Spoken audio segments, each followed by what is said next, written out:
Chapter 11: Stablecoins.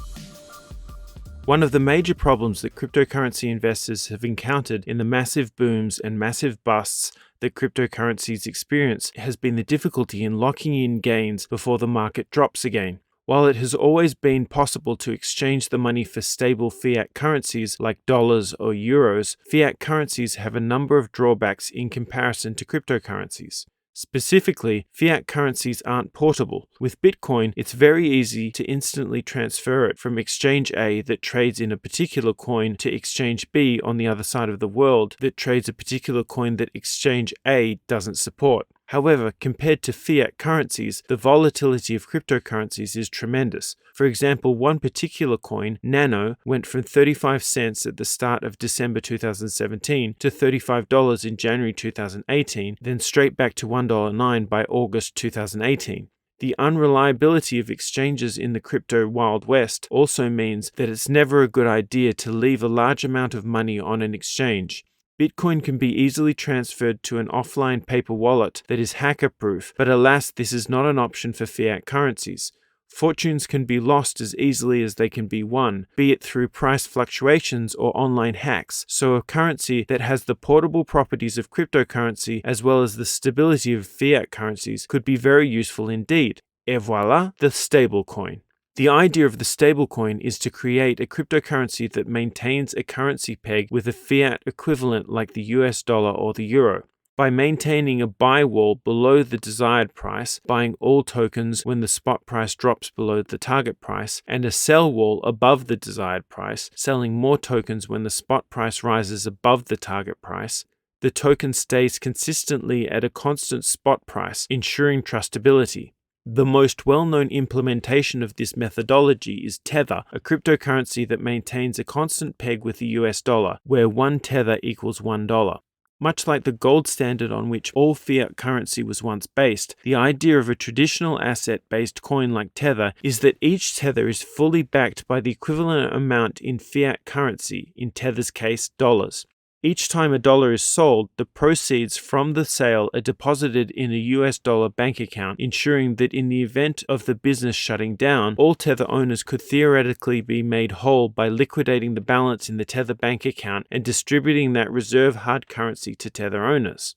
In which case, provided the operators of Tether are honest and doing what they say they will do, then Tether owners have no reason to doubt the underlying true value of each unit of Tether. As Tether's business model is soundly based on taking 0.25% commissions on every transaction into and out of Tether, there is no need for them to manipulate or embezzle the backing currency balances. Nevertheless, during the 2017 Bitcoin bubble, many commentators in the media expressed doubt about the veracity of Tether's claim that the currency was 100% backed. Some researchers examined the timing of new issues of Tether and Bitcoin price growth in December 2017 and alleged that Tether accounted for more than 50% of the price increase, mostly on Bitfinex, an exchange that shares the same CEO as the company that manages Tether, Tether Limited. While these rumors could have been easily dispelled by an official audit by a reputable accounting firm, in January 2018, Tether Limited announced that the relationship with their auditing firm, Friedman LLP, dissolved due to the firm's extraordinarily detailed procedures for Tether Limited's extremely simple balance sheet that would have delayed the release of a full audit.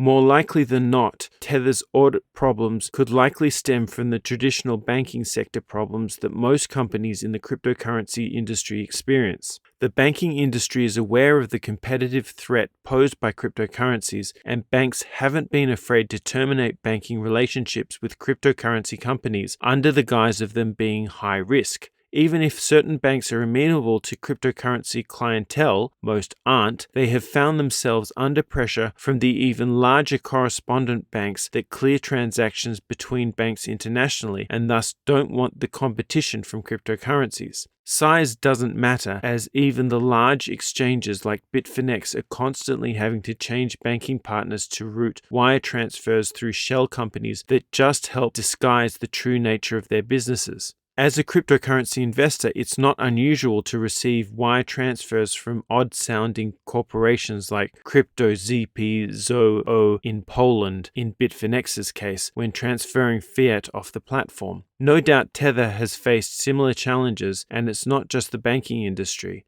The traditional finance industry has also been difficult to partner. Tether Limited is now a multi-billion-dollar operation, which ordinarily would require the services of one of the big four accounting firms. However, in the words of Tether Limited's own general counsel, Stuart Hoegner, the bottom line is that an audit cannot be obtained, and the big four firms are anathema to that level of risk. Tether has what we think is the next best thing. The next best thing turns out to be the report that Tether Limited contracted from Free, Zorkin and Sullivan LLP, FSS, a law firm founded by a former FBI director. FSS published data gathered during a 2-week period during which the company had access to Tether Limited's account at 2 different banks.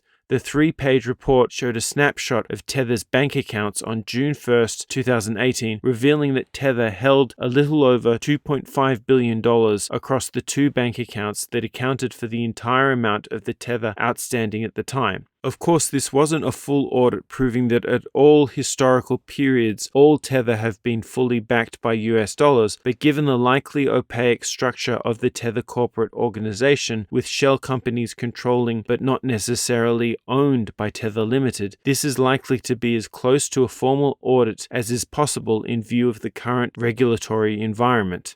Money laundering is a serious offense, and most traditional banks and accounting firms are keen to avoid as many cryptocurrency-associated money laundering risks as possible. There are a lot of conspiracy theories floating around about Tether recklessly printing billions of dollars of unbacked tokens just so they can pump the Bitcoin price and sell the tokens they buy for massive profits, and several analysts claim to have empirical proof of these misdeeds. One anonymous critic, who goes by the Twitter handle Bitfinex, spouts all sorts of similar anti-Bitfinex and anti-Tether opinions.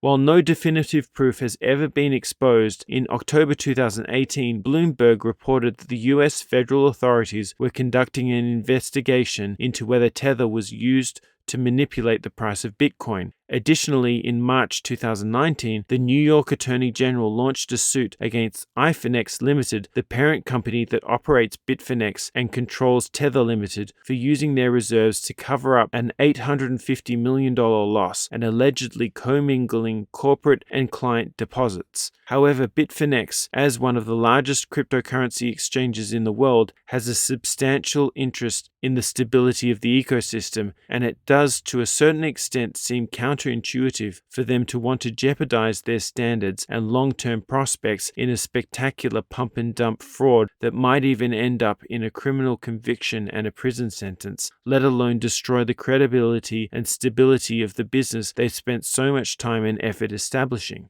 Tether's model of a traditional asset-backed cryptocurrency is not the only game in town for stablecoins. Another method for creating a stablecoin is by formulating a collateralized cryptocurrency debt-backed instrument in a smart contract. Basically, a certain amount of cryptocurrency is deposited in a smart contract by the purchaser of the stablecoin. The market value of the cryptocurrency deposit then becomes collateral against which the stablecoin issuer can create a fiat-valued stablecoin. Due to market volatility, the value of the stablecoin has to be significantly less than the collateral, as the contract will automatically liquidate the collateral for fiat currency if its value drops to the value of the outstanding fiat-based stablecoin. Effectively, it acts as a margin loan, meaning the purchaser can increase their risk profile if they choose to purchase more of the cryptocurrency with the stablecoin they receive from the issuer. For example, a purchaser could deposit 2 Ether, valued at $290 at that time, in a contract, total value $580, then receive $290 worth of the stablecoin from the issuer. The purchaser could then use the $290 worth of the stablecoin to purchase more Ether at an exchange for the same market price, so that their exposure now totals 3 Ether. If the price of Ether suddenly doubles to $580, then they liquidate their positions, selling all their Ether and selling the stablecoin back to the issuer. The purchaser has now made $870 profit instead of just $580 profit because they made profit on the Ether they bought with the stablecoin as well as on the 2 Ether they originally owned. Conversely, the downside risk is also increased. If the price of the Ether drops 50% to $145, then the purchaser will be forced by the smart contract to liquidate his position to repay the outstanding balance for the stablecoin they purchased for $290. The purchaser's total loss will be $435 instead of the $290 they would have lost if they had never purchased the stablecoin to buy additional Ether. Currently, MakerDAO, Steam Dollars, and Haven are 3 projects that utilize this collateralized debt-based stablecoin model. The third model for creating a stablecoin is termed future growth-backed cryptocurrency, which controls the price of the currency by manipulating the supply, much like how a central bank operates.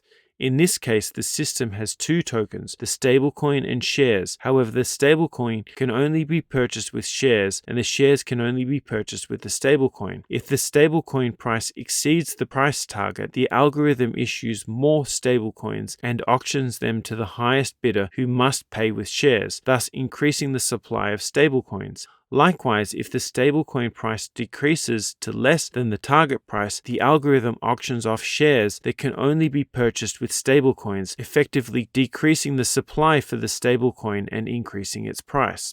Examples of future growth-backed stablecoins include Minex Coin, Basecoin, and Carbon.